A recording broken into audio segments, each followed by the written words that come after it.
Hello ladies and gentlemen, this is a video about whether or not tldr really is free-to-play friendly in 2026. This is based on my own experiences with running 2 free-to-play accounts. My free-to-play accounts have at most 2 starred king stages and full starred knights in anomaly arbitration all at the same time, which is the hardest content in the game. I also press the auto button during the starward mode just to let you know. Most of this video will be meta focused and will be based around big benchmarks in how deep you are in endgame and how hard it could be if you're willing to reach these benchmarks. We will be escalating the goals and how difficult they are, and I hope this will be entertaining. Anyway, intro splash.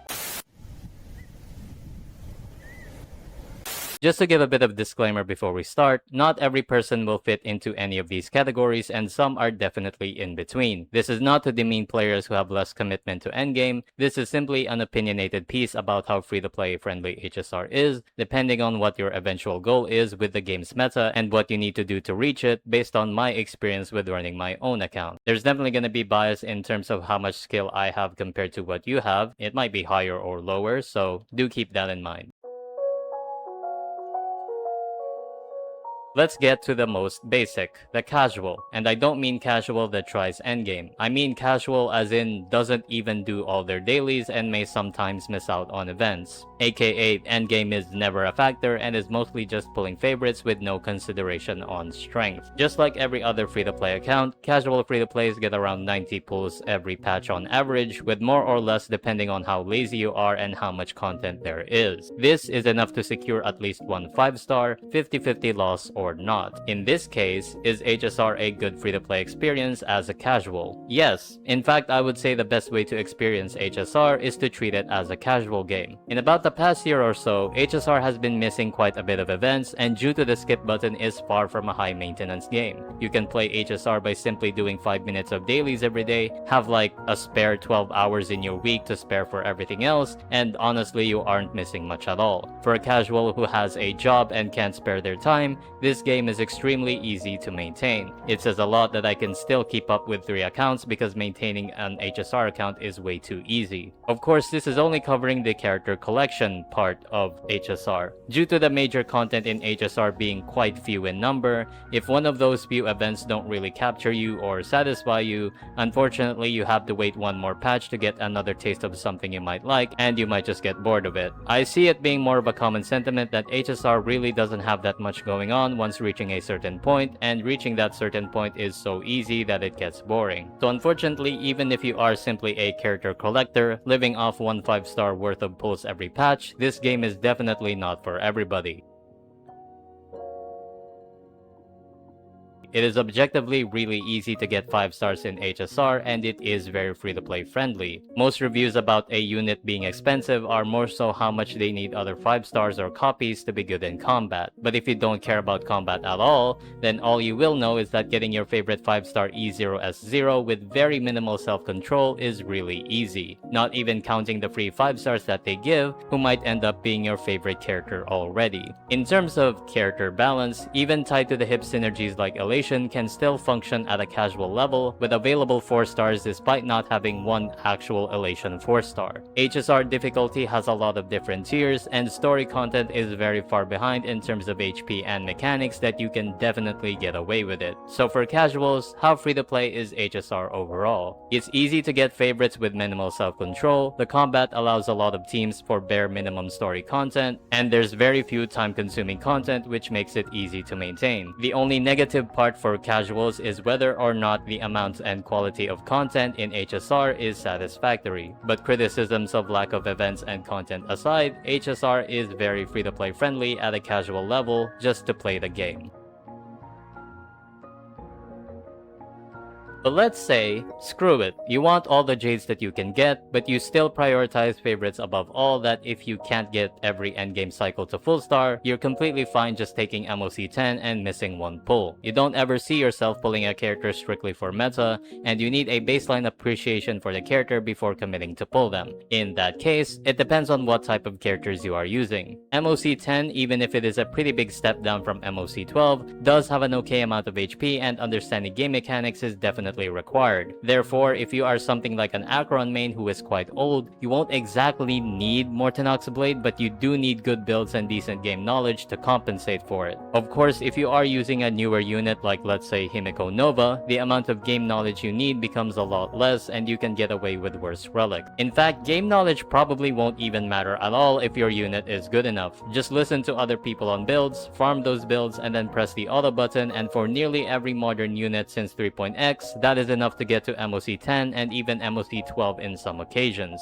Therefore, as a free-to-play, the only change in commitment from the previous casual player is that you actively look for endgame related knowledge but don't base your pulls around it too much and simply commit more of your time to farming relics and jades. Occasional endgame is definitely free-to-play friendly in HSR. The only thing that really changes is you need to commit a bit more time into learning HSR. You need to learn the team building mechanics and farm relic pieces to make your characters work. And with how much spare time this game gives you, that is definitely easy. Gyoza runs a no-pull account and it has even cleared MOC 12 in some special occasions where free units gets power spikes like Bolt Nova Flare. That is MOC 12 and not even committing the pulls to a new 5-star, which proves that all it really takes is being good at the game and having enough time to learn it. If you want to use your favorites in endgame, HSR is still free-to-play friendly with a small commitment to learn about the game and to farm its relic. So to wrap it up, to get most endgame jades in HSR, you need to commit to basic build and game knowledge, you need to farm relics as much as possible, and you can still skip meta units if you really don't want to. This is still free-to-play friendly with a few jades lost.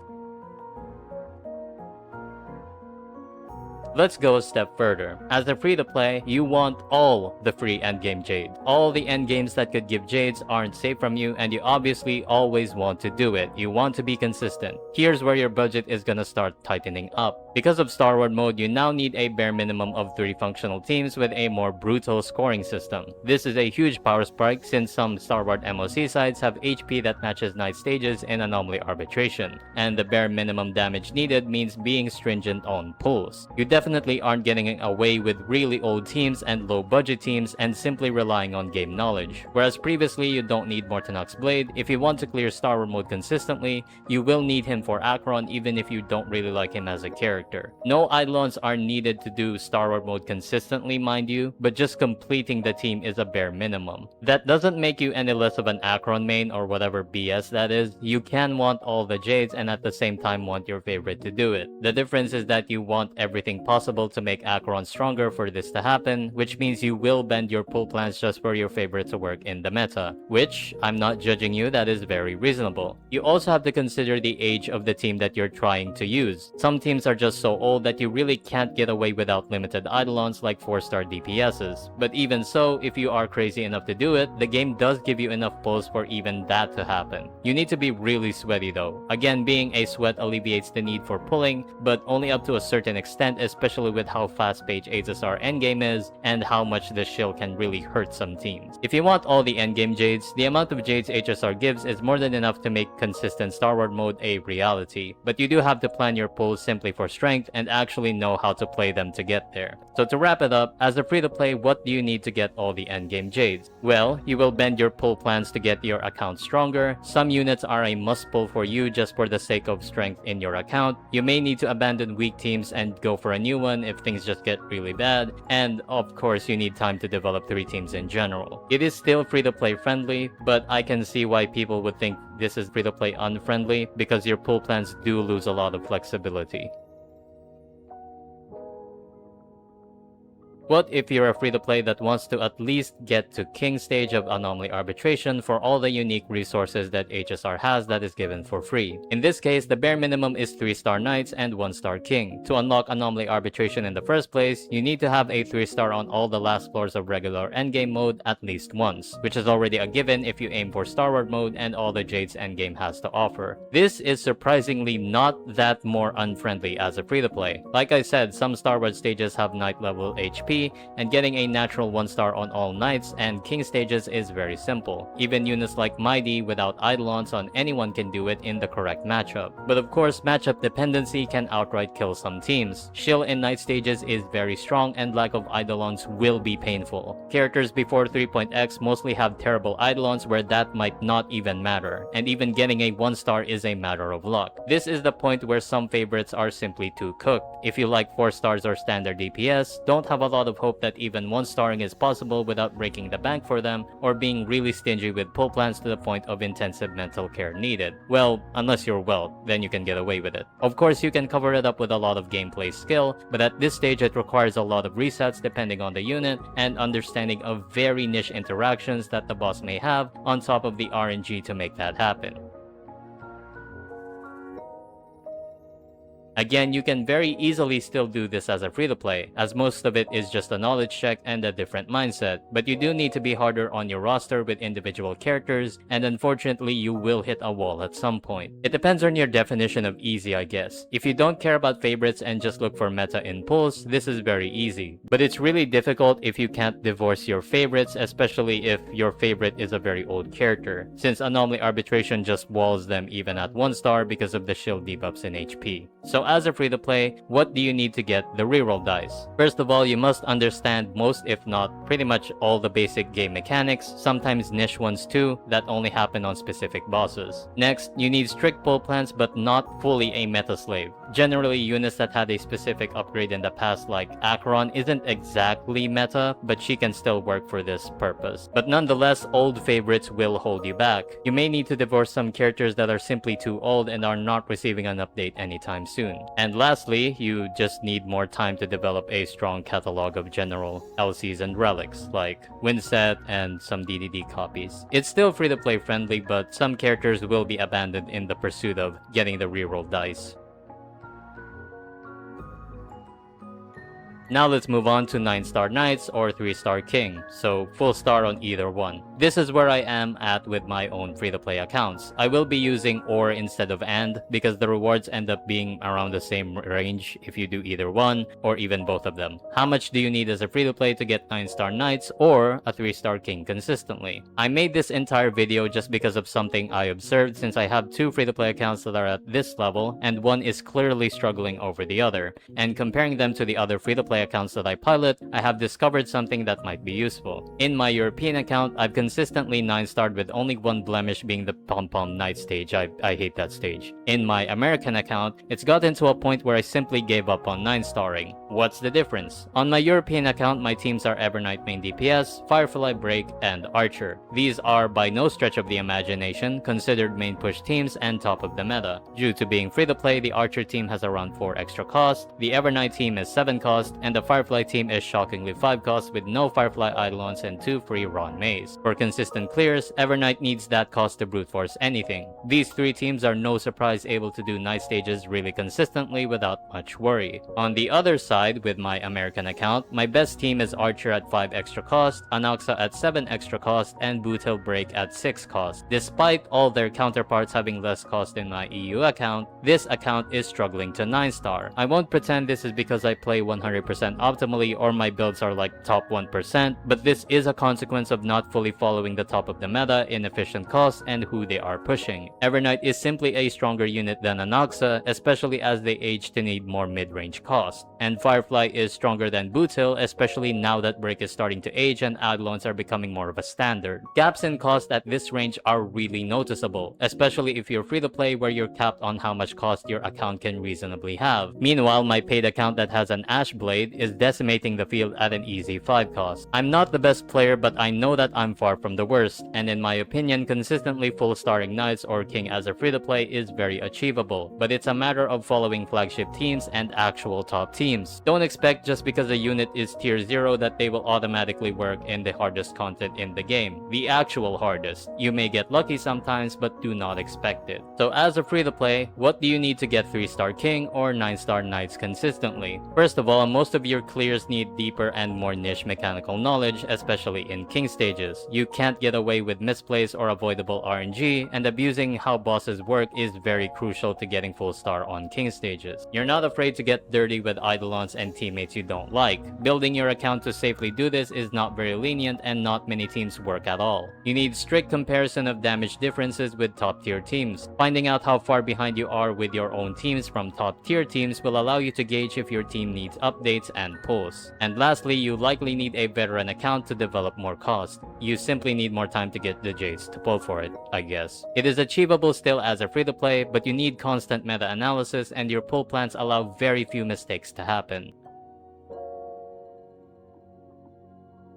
This is the final frontier, the highest bar in any HSR endgame content. Is plight of anomaly arbitration free-to-play friendly? Not even free-to-play friendly actually. The question should be, is it possible at all? It sounds like a really idiotic question since plight is literally the antithesis of free-to-play and was made for whales. But okay, before I go with my idea, I'm speaking of things that I haven't done myself and is only based on the theoretical pull count we have in this game. It is a very risky strategy to do this, but assuming you saved enough for about a year to get enough free-to-play pulls to E6 a unit on release, you honestly might have a chance. Not even E6 actually, you might be able to do something like this and just pull it off with 12 cost. By doing so, you automatically clear all the nice stages, which means it could simply be an alternative way to play the game, but it's just crazy enough that no big YouTuber to my knowledge has done a challenge of it yet.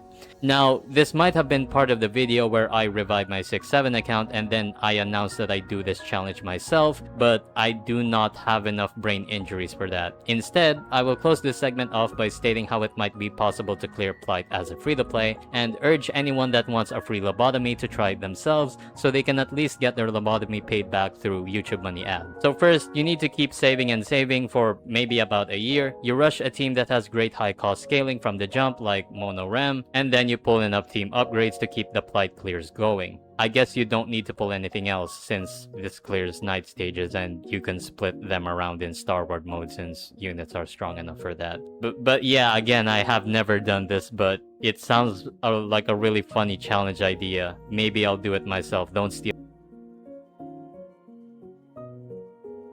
Anyway, is HSR free-to-play friendly in 2026? Yeah, it very much is, even its higher challenges. It's not easy though as you go higher. A lot of it will be a test of self-control, being critical of power levels, and being in touch with the meta. Free-to-play is often seen as a gold standard because it forces you to make the most of your pulls that you simply do not have. But certain pulling habits don't make something any less free-to-play. Not pulling eidolons doesn't mean you're any more free-to-play. Having 25 DDD copies doesn't mean you're more free-to-play than someone that pulled one Cyrene signature or eidolon instead. If you didn't pay money for your account, that is a free-to-play account, and pull habits have nothing to do with that. HSR is free-to-play friendly. It gives you enough pulls that as long as you have the mental capacity and attitude for it, you can do anything as a free-to-play. Maybe even clear plight if you find that interesting. At a baseline of simply playing and owning units as a casual, HSR is incredibly generous. I'm not lying at all. If I played this game just for E0S0, I'd be very happy with all the free units they give out. But well, if I was playing this game just for E0S0 and the lore, I'd probably have quit already because of plain Arcadia story. But that's a story for a different time. Anyway, that's all for the video. Like, share, do the algorithm stuff, and I'll see you, I guess, next week for another video. Bye!